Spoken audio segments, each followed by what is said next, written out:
All right, listen up, because this one's going to hit you right in the gut, and maybe that's exactly what you need. Let's talk about avoidance. You know who you are. You're the ones who crave independence, space, freedom, whatever you want to call it. You guard your emotions like a hawk. You don't want anyone to need you too much, and God forbid you need them. You dodge vulnerability like it's a bullet. You push people away when they get too close. And then, here's the kicker, you spend hours, days, months even, fixating on one specific type of person. That one person you just can't seem to shake. Why? What is it about them? Because deep down, you're not cold, you're not heartless. You're terrified. You're terrified of being seen, of being known, of being loved in a way that could actually touch the parts of you you've buried so deep. You've convinced yourself they don't even exist. And then, bam, out of nowhere comes this person, this emotionally open, grounded, secure person. They show up, and they're not begging for you. They're not chasing you. They're not playing games. They're just there, consistent, present, unshakably calm in a way that unsettles your entire nervous system. And instead of running for the hills, something in you latches on, quietly, secretly. You fixate. You replay conversations in your head. You stalk their Instagram. You craft the perfect text and never send it. You analyze everything they said, trying to find the real meaning. Why? Because this person is safe in a way that terrifies you. They hold up a mirror to everything you've avoided. Your need for connection, your longing to be chosen, your desperate craving to finally be understood. Here's the hard truth. Avoidants don't fall for the emotionally unavailable ones. That's just the distraction.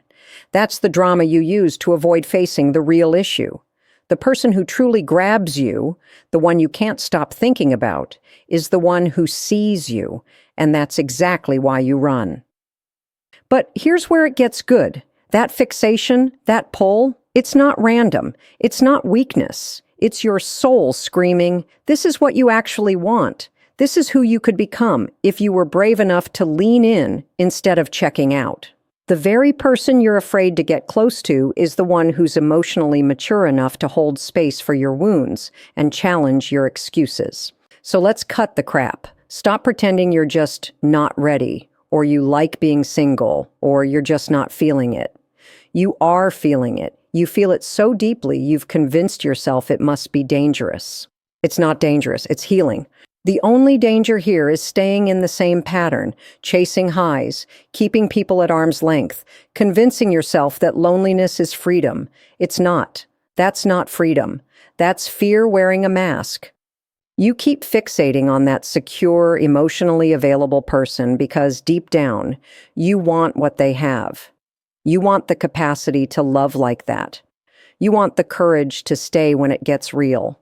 You want to believe you could be safe in someone else's presence without having to hide every part of you that feels messy or broken or too much.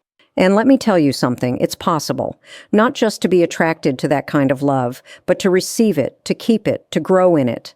But you've got to meet it halfway.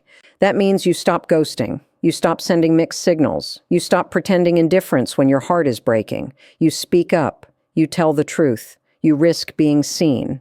Because the only way out is through. You don't fix the fixation by numbing it or shaming yourself for feeling it.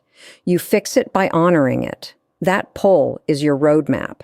It's showing you where the real work begins, at the point where your walls go up. That's where your breakthrough is waiting. It's time to stop hiding behind your independence. It's time to stop sabotaging the very connection you crave. You weren't built to run forever. You weren't made to be alone in that fortress you built as a kid to survive. You're an adult now, and it's time to choose differently. Let that person go if you're not going to grow. But if you're ready, if you're really ready, then lean in. One scary conversation at a time. One honest moment at a time. One vulnerable text at a time. Don't wait until they walk away to realize they were the key all along. The key to the part of you that wants to love, to be loved, and to finally stop living in emotional survival mode. You don't need more space. You need more courage. So fixate if you must, but let it lead you to action. Let it show you what's possible when you stop running and start healing. The love you want is on the other side of the fear you keep calling independence. So don't just think about them. Don't just fantasize. Get brave. Go say what needs to be said. And this time, stay. Let's talk about that person you can't stop thinking about. You know exactly who I mean. The one you met weeks, maybe months ago, maybe even years ago. The one who was calm, kind, present. The one who didn't try too hard, didn't chase, didn't manipulate. They just showed up, and something inside of you froze. You felt a shift, didn't you? It was subtle, maybe even confusing at first. They didn't bring chaos or drama. They didn't flood your nervous system with anxiety or adrenaline. They weren't playing the push-pull game you're used to. They were just there, grounded, real, safe. And for someone like you, someone who identifies with avoidant patterns, that's unsettling as hell. Because here's what most people don't understand. Avoidants aren't cold. They're not emotionally broken. They're not incapable of love. They're simply wired for protection. Their emotional reflex is to run before they get hurt, to pull back the moment they feel exposed.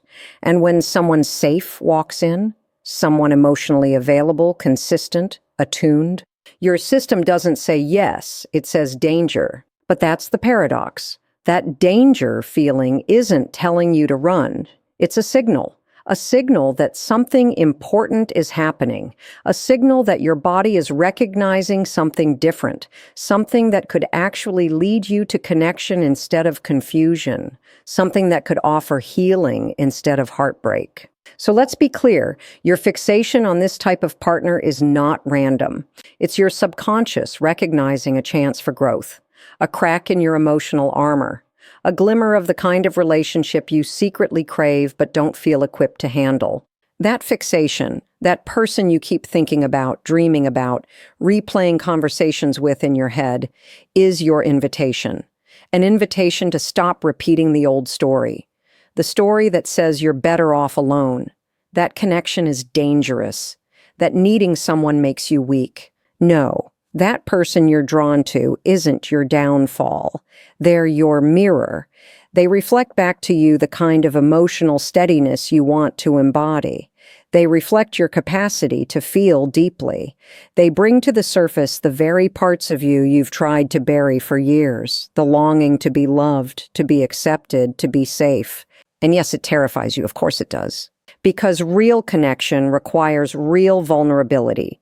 It requires you to stop playing small. It requires you to stop pretending that feelings are an inconvenience or that intimacy is a threat. But here's the truth you need to hear. You wouldn't be fixating if you weren't ready. You wouldn't be drawn to someone emotionally grounded if you weren't craving that energy in your own life. You're not obsessing because they're so perfect. You're obsessing because they represent a version of yourself you haven't stepped into yet. One that's open, available, brave enough to receive the very love you keep pushing away. So no, the fixation isn't weakness. It's wisdom. It's your inner compass pointing you toward a new path. The question is, are you going to follow it? Are you going to listen? Or are you going to keep doing what you've always done? Pull away, shut down, sabotage, and then wonder why you feel so disconnected. That person you can't stop thinking about isn't an accident. They're a wake-up call, a moment in time when your heart caught a glimpse of something real. And your job isn't to run from that. Your job is to pay attention. Because when your nervous system is screaming, run, in the presence of someone safe, it's not warning you of danger. It's warning you of transformation.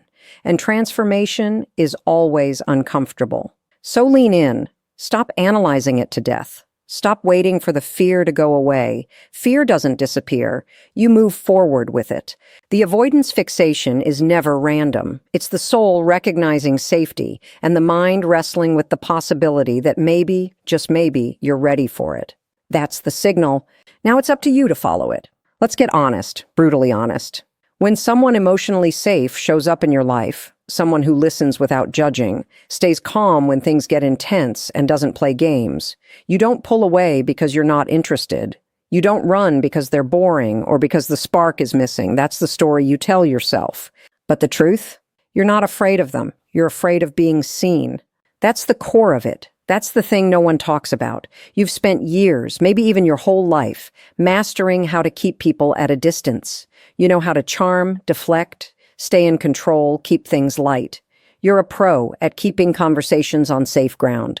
But the moment someone sees past all that, sees into your fear, your pain, your softness, that's when panic sets in.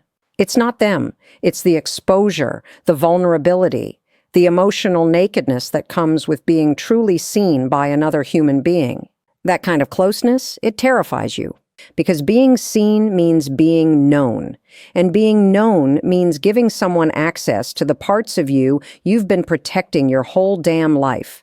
The parts of you that felt neglected, rejected, abandoned, unworthy. The parts you've worked so hard to hide behind confidence, independence, and a don't-get-too-close attitude. When someone emotionally grounded walks into your life, they don't just make you feel something, they make you face something. And that something is this: you've been hiding in plain sight, hiding behind your career, your self-sufficiency, your distractions. You've convinced yourself that needing someone is weak, that opening up is dangerous, that love is a risk you can't afford. But here's the thing, you still crave it. You still want it. You're human. And every time someone safe offers you a chance at real connection, it shakes the foundation of your avoidant patterns. It's like someone gently pulling back the curtain on your heart and saying, "Hey, I see you, and I'm not going anywhere." And instead of feeling calm and grateful, what do you feel? Exposed, unsafe, out of control. So what do? You sabotage it. You retreat. You start picking them apart. They're too available. They don't excite me. We don't have that spark. You invent reasons to pull away, but let's be real. Those reasons aren't about them. They're about you. You're trying to escape the feeling of being known, because if they really see you, they might not like what they find. And that kind of rejection, that feels unbearable. So you protect yourself the only way you know how, by pulling back before they can get too close. But let's stop the cycle here, because here's the truth bomb. Being seen is not the threat, it's the opportunity. It's the very thing that leads to the kind of relationship you say you want. Intimacy, connection, trust, safety. None of that is possible without allowing someone to actually see you. The messy you, the insecure you, the guarded you, the real you. And guess what? The right person, the kind of person you fixate on deep down, they can handle it. They want to see the real you. They're not looking for perfection. They're looking for presence, for honesty, for someone who's done hiding. But you've got to stop interpreting emotional exposure as danger. It's not a threat to your identity. It's not a loss of control. It's the gateway to the love you've never let yourself have. So next time someone comes into your life who makes you feel deeply seen, don't run. Don't shut down. Pause. Breathe. Ask yourself what you're really afraid of, because more often than not, you're not afraid of them. You're afraid of the reflection they hold up. A reflection of your potential, your worth, your capacity to love and be loved without performance or pretense. And that's powerful. So here's your challenge. Let yourself be seen. Not when it's convenient, not when it's easy, but when it's uncomfortable. When it makes you want to run. That's where your growth is. That's where your healing begins. And who knows, maybe that person who sees you now, really sees you, might just be the one who stays. But they can't love the version of you that's always performing, always hiding. They can only love the real you. Let them. Let's not sugarcoat it. We need to talk about this badge you wear with pride. I'm independent. You say it like it's a personality trait, like it's your greatest strength. And yes, independence is powerful when it's healthy. But for you, it's not freedom, it's not strength, it's a defense mechanism. Let that sink in. Because that boredom you keep blaming, it's actually stability. It's emotional regulation. It's someone showing you that love doesn't have to feel like a battlefield. And yes, your body is confused. Of course it is. If you've been conditioned to believe that love equals intensity, that love means chasing, that love requires drama, then of course the real thing is going to feel off at first. But that's not a red flag. That's a recalibration. You're adjusting to healthy love. And that takes work. It takes unlearning everything that chaos taught you. It takes patience, self-awareness, and a willingness to stop running back to what's familiar just because it gives you a dopamine hit. Let me break it down like this. If someone respects your time, communicates clearly, holds space for your emotions, and doesn't disappear the moment things get deep, you don't yawn and walk away. You lean in. You pay attention. Because that is the relationship your future self will thank you for. But that future, you won't get there if you keep labeling healthy people as boring just because they don't light your nervous system on fire. You've got to retrain your brain to recognize real intimacy. True intimacy isn't adrenaline. It's not the will they won't they game. It's not staying up all night analyzing their texts or walking on eggshells trying to be good enough for them to stay. You know what it is? It's peace. It's consistency. It's someone showing up when they say they will. It's being able to be your full flawed self without fear of being abandoned. But you'll never experience that kind of love if you keep mistaking calm for dullness. If you keep confusing your trauma responses with chemistry. If you keep associating unpredictability with passion. Let me say this loud and clear. Love is not supposed to feel like survival. You deserve more than just the thrill of being wanted.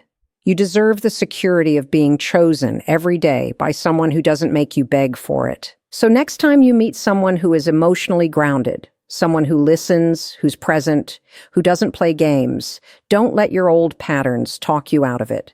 Don't let the lack of anxiety trick you into thinking there's no connection. Instead, ask yourself, what would it feel like to be loved without chaos? What if this calm is what I've been chasing all along, but I didn't recognize it because it didn't hurt? Because let me tell you something powerful. The best relationships, the ones that last, that nourish your soul, that make you feel safe in your own skin, those don't feel like fireworks. They feel like a warm fire on a cold night. They feel like coming home. And maybe, just maybe, it's time you stop chasing sparks and start building fires. You're not bored. You're just healing. And that quiet, safe space you're calling boring, that might be the first real love you've ever had the courage to sit still for. Let's cut through the noise. You keep saying you can't quit them, that you're still thinking about them, that there's something so intense, so unforgettable about the connection.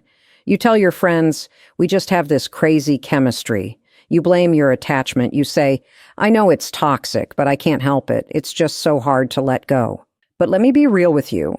You're not addicted to the person. You're addicted to the cycle. The highs, the lows, the dopamine hit of emotional chaos, the rush of them pulling you in, followed by the soul-crushing confusion when they pull away. That's not love. That's a roller coaster, and your nervous system is hooked on it. Here's the truth you don't want to admit. You don't miss them.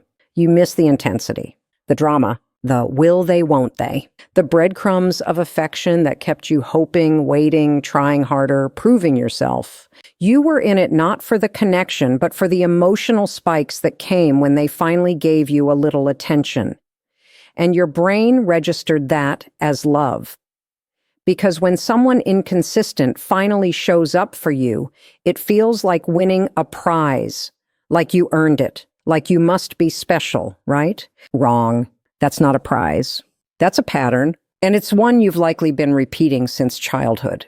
You learned somewhere along the way that love is something you have to earn. That love isn't consistent, it's conditional. That love means proving yourself, performing, bending over backwards just to feel worthy. So when someone gives you love freely, consistently, calmly, it doesn't feel real. It doesn't light you up. Because your nervous system is wired to associate love with struggle. But let me hit you with this. Love doesn't have to hurt to be real. It doesn't have to feel like anxiety. It doesn't have to keep you guessing. That thing you keep calling chemistry with emotionally unavailable people, that's not chemistry. It's trauma familiarity. That's your subconscious being drawn to the emotional roller coaster it knows all too well. And you know what else? It's exhausting. Because here's how it always goes. You get a high when they finally text. You get a rush when they say the right thing. You feel validated when they apologize or come back. But then, bam, silence, distance, coldness. And you spiral. Because this is not about connection. This is about addiction to relief. You're not chasing closeness. You're chasing the relief from pain that they caused in the first place. It's the cycle of wound and soothe, and it's the reason why you stay hooked. But here's the empowering part. Once you see the pattern, you can break it. You can wake up and realize, I'm not in love with them. I'm in love with the feeling I get when my abandonment wound gets temporarily soothed. That's a hard pill to swallow, but it's also your freedom. Because when you stop chasing emotional chaos, you open yourself up to something you've never fully experienced: peaceful, regulated love. Not the kind that plays with your head, not the kind that vanishes when things get serious, the kind that says, I'm here, I'm not going anywhere, you don't have to earn this. But to get there, you have to detox. You've got to stop idolizing the ones who only show up when it's convenient, stop romanticizing people who trigger your worst insecurities and call it fate, and stop confusing adrenaline with affection. Love shouldn't feel like withdrawal when it's gone. It should feel like support when it's present. So you stop chasing the highs and start choosing the calm. You retrain your body to see safety as exciting, not boring. And most importantly, you stop letting inconsistent people define your worth. Because your worth isn't determined by who chooses you. It's determined by what you choose to tolerate. Let go of the chaos. Let go of the highs and lows.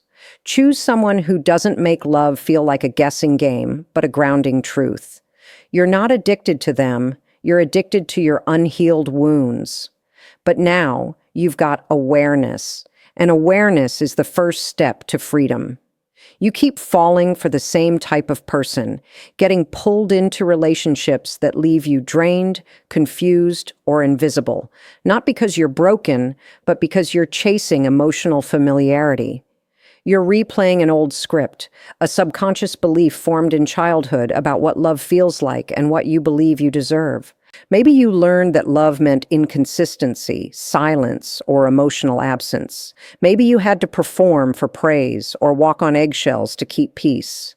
So now, as an adult, you gravitate toward people who replicate that emotional dynamic. You fall for the emotionally distant, hoping this time it will be different, hoping you'll finally be chosen. But this isn't love, it's a survival pattern. Your inner child is still trying to heal, to get the love they didn't receive back then. But here's what you need to hear. You are not a child anymore, and you do not need to earn love. Reenacting those dynamics with unavailable partners won't heal you. It will only reopen the wound. So stop choosing pain just because it feels familiar. Attraction is not always alignment. Sometimes it's trauma in disguise. That spark, that intense chemistry, it might be your nervous system recognizing an old wound, not true intimacy. Real love feels safe, steady, and secure. It doesn't demand you shrink or suffer. And that love is out there, but it starts with you. With choosing yourself, with breaking the cycle, with building a new narrative where peace replaces pain and consistency replaces chaos. Because real love doesn't trigger your wounds, it heals them, and you have the power to choose that right now.